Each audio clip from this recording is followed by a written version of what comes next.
On a oublié la Syrie. La Syrie a été oubliée. On l'a reléguée au second plan. Et on a pensé qu'en Syrie, tout a été réglé, que le régime syrien a bien gagné la guerre. On s'est beaucoup trompé. Depuis le 27 novembre dernier, la guerre en Syrie a recommencé. Une nouvelle offensive militaire a été lancée par des rebelles syriens. Ce qui se passe en ce moment en Syrie, c'est le miroir des potentiels dangers qui pourront se produire en Algérie. Mais la Syrie est une petite Algérie dans le Moyen-Orient. Je vais vous dire pourquoi.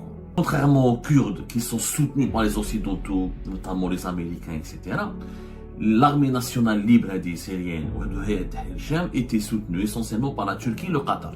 Aujourd'hui, les principaux acteurs de ce conflit, qui sont le Qatar et la Turquie, sans lesquels cette offensive militaire du 27 novembre n'aurait jamais pu avoir lieu, sont les amis du régime Tebboune, du régime actuel. Un de les deux pays avec lesquels le régime Tebboune a construit de très excellentes relations. Est-ce qu'aujourd'hui, les dirigeants algériens ne devraient pas se poser la question, est-ce qu'ils ont choisi des bons alliés?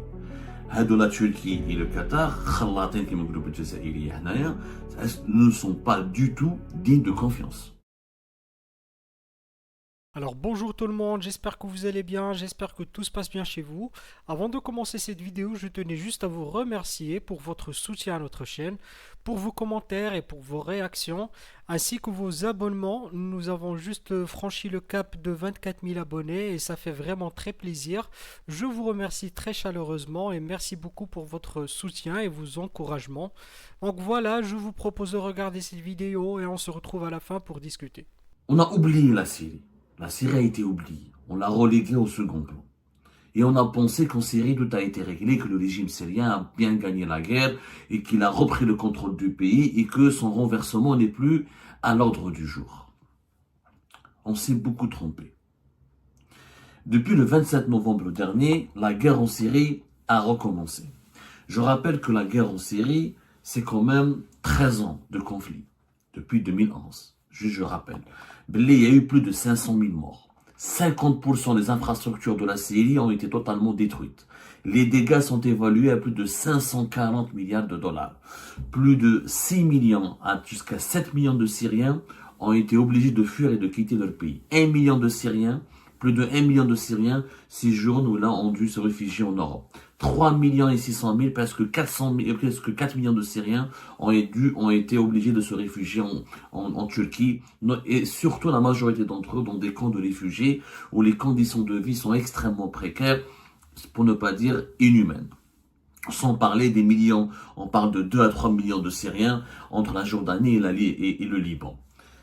Situation catastrophique pour ce pays qui était l'un des pays les plus progressistes du monde arabe, l'un des pays les plus beaux du monde arabe, des grands patrimoines historiques millénaires, des villes millénaires, des traditions culturelles millénaires, un pays de grand métissage culturel. Il y avait des chiites, des chrétiens, des sunnites, des kurdes, des turkmènes, des arabes. C'est une mosaïque exceptionnelle, la Syrie. Je dis bien mosaïque exceptionnelle, qui a été totalement détruite.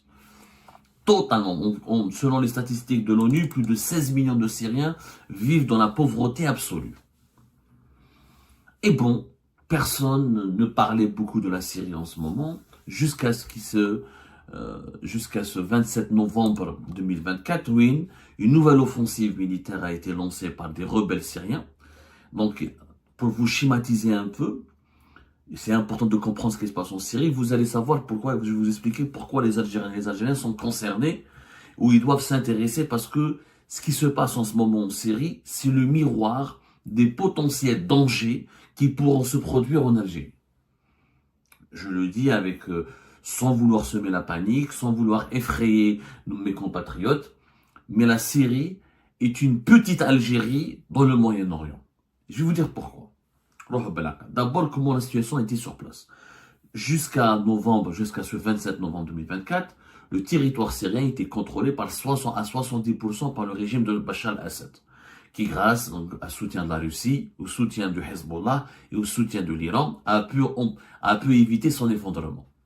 De 2017 à 2018, il a enchaîné les victoires militaires jusqu'à 2019, où il a imposé son contrôle au niveau à 70% du territoire.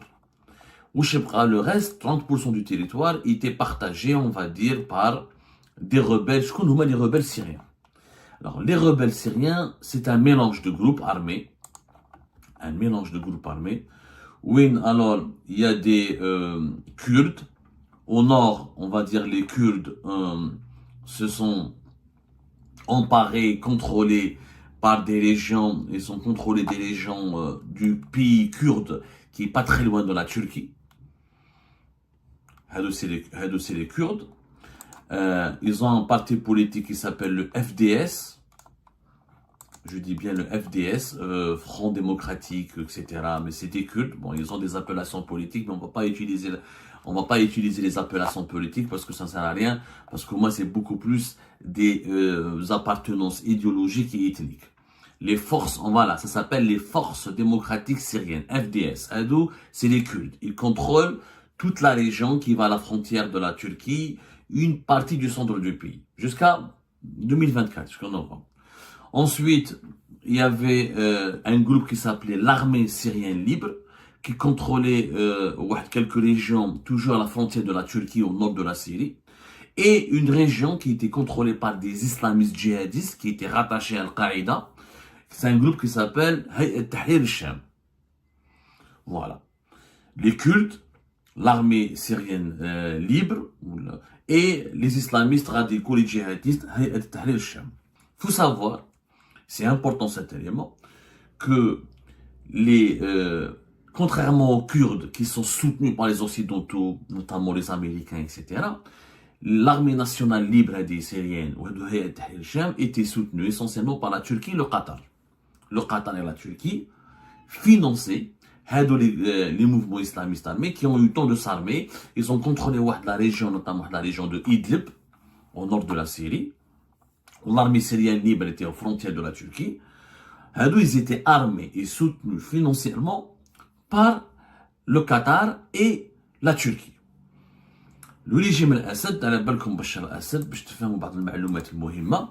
il avait un problème avec toutes les monarchies du Golfe. Au début de la guerre civile en Syrie, même l'Arabie Saoudite ou les Émirats voulaient provoquer la chute du régime de Bachar al-Assad parce qu'il était assimilé à un allié et un vassal de l'Iran. Et la Syrie était considérée par les monarchies du Golfe comme une menace pour leur sécurité parce que c'était une colonie iranienne et comme il y avait beaucoup de problèmes avec les Iraniens, donc les Saoudiens et les Émiratis voulaient aussi la chute de Bachar al-Assad. Ce qui a changé depuis 2023 puisque rappelez-vous, en mars 2023, l'Arabie Saoudite et l'Iran font un pacte de non-agression signe les accords de paix sous l'égide de la Chine et ils arrêtent officiellement, ils se sont engagés officiellement à ne pas se faire la guerre et de cesser les hostilités l'un vers l'autre.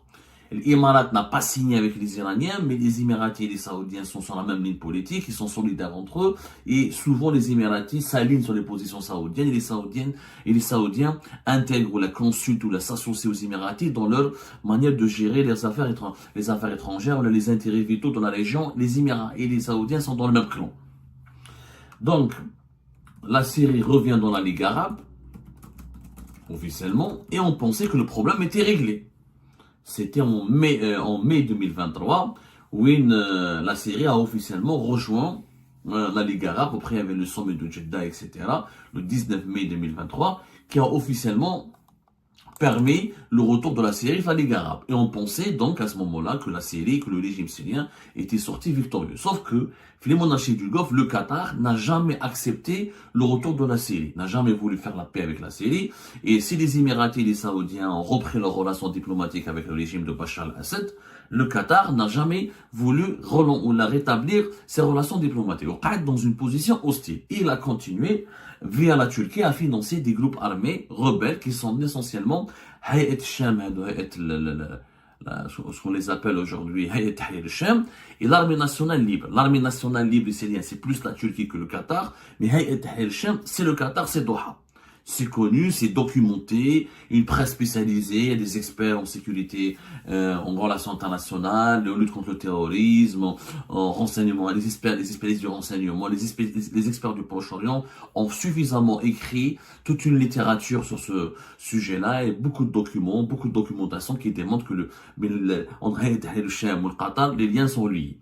Ou d'ailleurs, le leader de ce mouvement, qui est devenu une sorte de star en Syrie, Abu Mohammed al-Joulani, c'était sunni, c'est l'équivalent de Hassan Nasrallah en Shia. C'est-à-dire que le Qatar, avec la Turquie, ils ont créé un mini Hezbollah en Syrie pour contrecarrer l'influence de Hezbollah qui est venu sauver ou intervenir aux côtés de Bachar al-Assad pour empêcher sa chute. Erdogan, la Turquie, toujours, n'a jamais eu de bonnes relations avec Bachar al-Assad. Et elle a toujours voulu renverser Bachar al-Assad parce que la Turquie elle a peur que les Kurdes prennent leur indépendance et menacent la sécurité nationale. Et pour elle, Bachar al-Assad est trop proche des Iraniens, etc. et des Russes. Et il ne partage pas, il est dans un camp qui est totalement adversaire au camp de la Turquie. Et la Turquie a voulu toujours placer un régime en Syrie qui lui est favorable, qui lui est soumis et qui est allié, qui a acquis à ses intérêts pour pouvoir sécuriser ses frontières et pouvoir empêcher les Kurdes de faire un État. Tchèque-tchouka géopolitique qui est important de vous expliquer parce que aujourd'hui les principaux acteurs de ce conflit, qui sont le Qatar et la Turquie, sans lesquels cette offensive militaire du 27 novembre n'aurait jamais pu avoir lieu, sont les amis du régime Tebboune, du régime actuel. En tout cas, ni les Russes comme les Iraniens, leur soutien cette fois-ci à Bachar al-Assad est extrêmement faible et peu efficace. Les Russes, pour des raisons logistiques, ils sont impliqués dans une guerre déjà importante et atroce qui leur coûte beaucoup de moyens en Ukraine. Donc, ce n'est pas comme en 2018 ou en 2017 ou en 2016. Ils n'ont plus les mêmes moyens ni les mêmes troupes à mobiliser pour venir en aide à Bachar al-Assad. Peut-être qu'ils vont essayer avec les Iraniens d'empêcher la chute de Damas. Mais quoi qu'il arrive, les rebelles là sont en train de contrôler pratiquement tout le nord de la Syrie. Alors, vous allez me dire, Abdou, en quoi l'Algérie est concernée? L'Algérie est concernée sur le plan géopolitique et diplomatique. Pourquoi? D'abord, les alliés du régime algérien actuel, qui sont le Qatar et la Syrie, qui sont le Qatar et la Turquie, excusez-moi, sont à l'origine de cette offensive. Les islamistes et les djihadistes de Hayat Tahrir al-Sham n'auraient jamais pu, s'ils n'avaient pas été financés, équipés par le Qatar et la Turquie, n'auraient jamais pu en lancer cette offensive. Donc, un de les deux pays avec lesquels le régime Tebboune a construit de très excellentes relations. Il faut savoir que Tebboune a été au moins 2 reprises au Qatar, il a été au moins 2 reprises en Turquie, que les dirigeants qataris sont venus, les maîtres du Qatar et les dirigeants du Qatar sont venus en Algérie à plusieurs reprises, que Erdogan et les dirigeants turcs sont venus à plusieurs reprises en Algérie. Il y a une lune de miel entre le régime algérien actuel et la Turquie et le Qatar. Est-ce qu'aujourd'hui, les dirigeants algériens ne devraient pas se poser la question, est-ce qu'ils ont choisi des bons alliés? De la Turquie et le Qatar, ne sont pas du tout dignes de confiance. La Turquie, jusqu'à il y a 15 jours, jusqu'au mois d'octobre et novembre 2024, a voulu tisser de bonnes relations avec Bachar al-Assad, tourner la page des tensions. Il faisait croire à la Syrie de Bachar al-Assad qu'il était temps de tourner la page et de construire de bonnes relations, ou des relations sur des bassins. Et juste à la fin du mois de novembre, ses alliés ont lancé une offensive militaire. Le Qatar n'a jamais voulu faire la paix avec la Syrie, n'a jamais voulu que la paix soit pacifique, que la paix revienne sur le territoire syrien, alors que la Syrie a été totalement détruite et que des millions de Syriens vivent exilés à l'étranger dans des conditions inhumaines. Le Qatar et la Turquie, principaux amis du régime actuel, sont clairement des acteurs diaboliques qui sont en train de déstabiliser, qui ont profité du conflit israélo-palestinien ou là du conflit israélo-iranien, parce que l'Iran est impliqué avec le Hamas et le Hezbollah, et l'Iran a subi des attaques sur son sol et elle essaye de se protéger contre Israël, donc l'Iran elle est affaiblie, la Turquie et le Qatar, ils en ont profité pour neutraliser Bachar al-Assad et se débarrasser de lui et imposer en Syrie un nouveau pouvoir qui l'aurait totalement soumis ou l'a acquis. De tels alliés, est-ce qu'ils sont dignes de confiance? Comment se fait-il que le régime actuel fasse confiance à la Turquie et au Qatar, des pays qui sont en train d'alimenter financièrement et politiquement la division de la Syrie, son effondrement, et son deuxième ou la énième effondrement? Redouan Inch'Allah, si nous sommes confrontés à des risques ou là, à des animosités ou là, à un risque de guerre, est-ce qu'on ne risque pas, nous, l'Algérie aussi, d'avoir des trahisons, des coups de poignard de la part de la Turquie et du Qatar? Est-ce qu'on peut leur faire confiance, des pays qui soutiennent des mouvements islamistes djihadistes qui étaient les anciens alliés d'Al-Qaïda? ce qui est contraire à la ligne politique et idéologique du régime algérien, qui n'a jamais voulu être l'ami. L'Algérie n'a jamais toléré qu'on soutienne des groupes islamistes radicaux, là, des groupes terroristes, ou là, affiliés à des groupes terroristes, ou là, des groupes armés qui sèment la terreur contre les populations civiles. Nous avons vécu ce que c'est que la guerre civile en Algérie. Nous connaissons son prix, nous connaissons les éventuels, nous connaissons ce que c'est que les ravages d'une guerre civile.